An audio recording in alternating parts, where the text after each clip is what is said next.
Bəs yaxşı Rövşən müəllim, bəs təlim zamanı ən çətin auditoriya tipi hansıdır və onların idarə etməyin sirri nədir? Yəni burada idarə etməyə necə yanaşırsınız?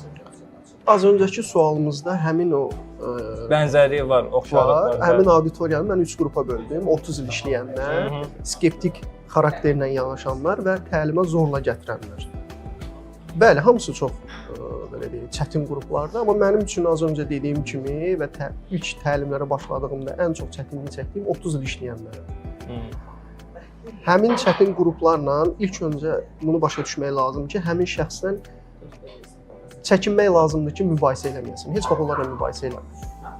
Onları anlamağa çalış, yəni onlar təlimdən nə gözləntiləri nədir? Həmin o qruplar. Üzr istəyirəm, mübahisə eləmək deyəndə, yəni tam olaraq burada nəyi nəzərdə tuturuq? Adam bəlkə nəyisə səhv danışır. Yəni biz ona həmişə razılaşmalıyıq. Razılaşmırıq əlbəttə ki, amma mübahisə edərək razılaşma. Bəli, sizin təcrübənizdən irəli gələrək buranı çox gözəl qeyd edirsiniz. Lakin statistika, baş vermiş кейslər, hadisələr göstərir ki, bununla rəftar eləsən daha yaxşıdır. Çünki adam 30 il işləyir, işə gedir, təzədən evə qayıdır. Bir çox kəsimi oturub statistika ilə maraqlanmır ki, hə, biz balonu yoxlamasaq nə hadisələr baş verər. Adam yanğın təhlükəsizlik təliminə gəlir, üstündən 1 il, 2 il keçir, bir daha gəlir. Amma hər gün o işdə 30 il ərzində işdən çıxanda demir ki, gəl gedək balonu yoxlayaq, görək balon vəziyyəti nədir. Düzdürmü? Məsələn, bir çoxlarımız eləmir. Öz sahəmizə uyğun olaraq danışıram. Məsələn, gedək görək balonu üstünə birikasını vurublarmı?